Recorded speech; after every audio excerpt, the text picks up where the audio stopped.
Comme nous l'avons vu dans la dernière vidéo, il existe plusieurs raisons qui peuvent expliquer la désobéissance chez votre jeune enfant. Donc, j'avais dit entre 1 et 7 ans environ. Néanmoins, il faut reconnaître que ce n'est pas toujours facile de savoir comment réagir face à un enfant désobéissant. C'est parfois même frustrant. J'avoue que moi aussi, j'ai eu du mal à me défaire des cris. Mais si déjà vous vous mettez en tête que c'est possible d'utiliser d'autres méthodes pour amener votre enfant à obéir, ce sera plus facile pour vous d'appliquer les méthodes que je vais maintenant vous partager. Bonjour à toutes et à tous, je suis Marie-Louise Baïkoro, je suis maman qui est passionnée, qui est adepte de la parentalité bienveillante et de l'éducation positive. Aujourd'hui, je vais vous partager certaines méthodes que vous pourrez utiliser pour favoriser de façon bienveillante l'obéissance chez vos enfants qui ont entre 1 et 7 ans. Il existe plusieurs méthodes qui peuvent vous amener à faire obéir votre enfant, votre jeune enfant, mais je vais vous en partager seulement quelques-unes. Donc la première méthode que moi j'utilise beaucoup, c'est d'abord celle de créer un cadre disciplinaire qui est vraiment adapté à l'enfant. C'est la base de tout en fait. Si vous n'avez pas de cadre disciplinaire, comment vous éduquez votre enfant? Il faut qu'il y ait des règles. C'est vrai qu'on ne peut pas avoir des règles pour tout, mais il faut qu'il y ait une base. Comprenez, plus il y aura des règles établies, plus ce sera facile pour votre enfant de se retrouver, de savoir qu'il ne faut pas faire ceci, qu'il ne faut pas faire cela, et si on fait ceci, si on fait cela, on peut être exposé à des sanctions. L'enfant sait comment se comporter dès la base. Ça va vous permettre aussi en tant que parent d'asseoir votre autorité. Pour favoriser l'obéissance chez votre jeune enfant, il faudra vous assurer que vous avez toute son attention quand vous lui donnez une consigne. Parfois, on est arrêté, il y a le petit ou la petite quelque part, on avait peur, il dit « Junior, range tes jouets !» Junior risque de ne pas comprendre ce que vous dites, encore moins de vous écouter. Donc, pour pouvoir lui donner une consigne et être sûr qu'il a compris, il faut pouvoir faire appel au sens de votre enfant. Quand je parle de faire appel au sens de votre enfant, je parle par exemple du toucher, de la vue et de l'ouïe. Si vous lui donnez une consigne qu'il n'obéit pas, dans un premier temps, au lieu de vous répéter « Si tu ne fais pas, je vais faire ci hein. » Vous allez perdre en crédibilité. Vous allez vous énerver, vous impatienter pour rien. Vous lui donnez une consigne qui n'a pas respecté la consigne, vous agissez directement. Vous allez utiliser maintenant ce que je vous ai dit, c'est sens. Moi, ce que je fais, je me remets à la hauteur ou au niveau de l'enfant. Je tiens son menton doucement, voilà, dans la main pour qu'il y ait un contact, voilà, entre nous deux. Et puis, je lui donne la consigne de façon vraiment lente. Je voudrais que tu ranges tes jouets. Pour être sûr qu'elle a compris ce que je suis en train de lui demander. Et qu'elle a toute mon attention. Parce que parfois, tu lui parles, elle regarde ailleurs à gauche. Mais quand tu fais ça, elle te regarde et c'est sûr qu'elle est en train d'écouter ce que tu dis.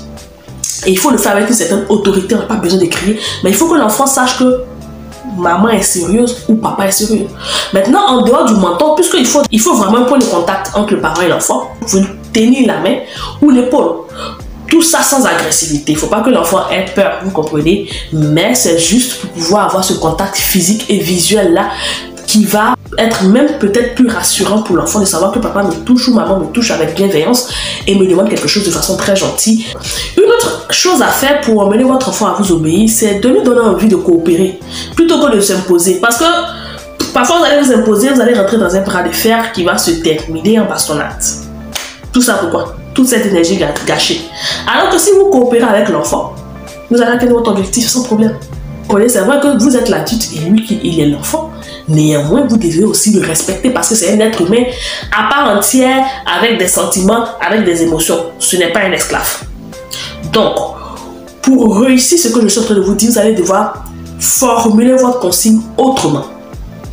Je vous ai dit dans la dernière vidéo que les enfants qui sont plus jeunes ne connaissent pas vraiment la notion de plaisir différé. Pour lui, le plus important, c'est le plaisir immédiat. Le plaisir qu'il est en train de vivre maintenant, c'est ça qui est le plus important pour lui.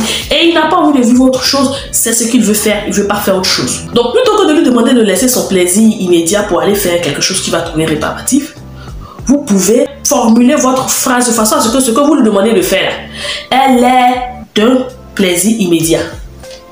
Par exemple, vous voulez que votre enfant, on va l'appeler Junior, que Junior arrête de jouer parce qu'il se fait tard et qu'il doit se coucher. Mais Junior ne l'entend pas de cette oreille. Junior a envie de jouer ou Junior est allé prendre sa tablette alors que la tablette avant de dormir n'est pas vraiment conseillée. Donc au lieu de vous énerver, de vous répéter, de dire à Junior, Junior, je t'ai parlé, tu ne m'écoutes pas, Junior. Dites à votre enfant, Junior, j'ai une nouvelle histoire super intéressante à te raconter ce soir quand tu seras au lit. Donc si tu arrêtes de jouer, que tu ranges tes jouets rapidement pour qu'on aille se coucher, je vais te raconter cette histoire que tu aimes bien. Vous comprenez? Donc là, l'enfant se dit, j'arrête de jouer, mais il y a quelque chose, j'ai un vrai plaisir qui m'attend. Donc directement, il va ranger ses jouets et puis il va vous suivre dans la chambre où il va aller dormir. Bon, pour que ça marche, il faut, c'est sous réserve que votre enfant aime vraiment les histoires et que vous allez réellement lui raconter une histoire. Ne le manipulez pas, ne dites pas, oh viens, j'ai une histoire super à te raconter. Et puis là, quand il est dans le lit, vous lui dites, oh non, en fait, j'avais pas d'histoire, je voulais juste que tu viennes t'endormir. L'enfant ne va plus vous croire. C'est un exemple parmi tant d'autres, mais c'est le même principe. C'est d'utiliser la coopération. Il y a encore une astuce que je peux vous partager pour amener votre enfant à obéir. C'est de lui faire répéter la consigne que vous êtes en train de lui demander. Parfois, vous lui demandez quelque chose, vous vous énervez parce qu'il n'est pas en train d'exécuter la consigne. Encore peut-être je vous avais dit, il n'a pas compris. Donc là, vous pouvez décider de responsabiliser votre enfant et de lui faire répéter. Par exemple, vous lui dites, Junior, on va toujours aller sur Junior, dépose tes chaussures à l'entrée de la maison et non dans le salon. Vous comprenez, Junior va déposer ses chaussures dans le salon. Vous l'appelez, vous dites Junior, reprends tes chaussures et il va les déposer devant la porte. Et vous lui demandez de répéter. Qu'est-ce que je t'ai demandé? Eh bien, tu m'as demandé de prendre mes chaussures et d'aller les déposer. Et ça, c'est sous condition que l'enfant parle, qu'il arrive à s'exprimer. Si un enfant n'arrive pas à s'exprimer, ça va être difficile. Et puis après, vous pouvez lui poser des questions. Qu'est-ce que je t'ai demandé? Tu m'as demandé de prendre mes chaussures. Et qu'est-ce que je t'ai demandé de faire avec les chaussures? De les déposer devant la porte. Alors, on va le faire. Une autre façon de faire coopérer votre enfant, c'est en le guidant ou en lui donnant le choix de comment il va accomplir la tâche que vous lui avez demandé. L'enfant participe à son éducation, c'est vraiment très important. Plutôt que de lui dire, ah va, tu ranges tes jouets maintenant et tout de suite. Bon, l'autorité aussi, il faut savoir comment l'utiliser. Va, range tes jouets maintenant et tout de suite. Dis-lui plutôt, viens, tu vas ranger tes jouets, mais quels sont les jouets que tu veux ranger en premier? Vous voyez que la façon de donner la consigne est différente, donc ça va faciliter énormément les choses et l'enfant ne va pas forcément se braquer et dire ah voilà, rentrer dans un bras de fer, vous allez crier, vous allez taper. Parfois quand vous finissez de crier, de le taper, il n'a rien compris. Il ne sait même pas pourquoi vous l'avez tapé. Le lendemain, il reprend la même chose. Mais quand vous avez cette façon de lui parler qui est respectueuse, mais qui appelle sa coopération, il comprend les choses. Et vous avez un enfant qui est vraiment mature pour son âge. En fait, la dernière méthode voilà, que je vais vous proposer pour amener votre enfant à obéir, ça c'est dans le cas où c'est un enfant vraiment récalcitrant, c'est la formule qu'on va appeler la formule du 1, 2, 3. Voilà, elle fonctionne bien avec les tout petits. 1, c'est pour formuler la consigne et la conséquence qui est associée en cas de non-respect. Donc, Junior, arrête de jouer avec la tablette parce que ça fait plus de 30 minutes que tu es sur la tablette. Sinon, je vais te la confisquer. Donc, Junior sait qu'il n'arrête pas de jouer avec la tablette, elle lui sera confisquée. En 2, ce que vous devez faire, c'est avertir votre enfant que vous allez compter jusqu'à 3 avant d'appliquer la conséquence. Donc, il y a un délai qui lui est donné. Sinon, la conséquence sera appliquée s'il ne respecte pas la consigne. En 3, vous comptez vraiment jusqu'à 3. 1, 2, 3. Si Junior n'a pas arrêté de jouer avec la tablette, et bien vous lui confisquez la tablette. Et voilà, sans souci quoi. Ayez le cœur vraiment fort parce qu'il va pleurer, il va se lamenter, mais vous respectez ce que vous avez dit, ne cédez pas pour dire non, bon il pleure, tiens la tablette. Vous allez saper vous-même votre propre autorité et puis après vous allez pleurer. Mais pour que cela marche, il faut qu'il y ait un amont, un cadre disciplinaire avec des règles qui ont été préétablies.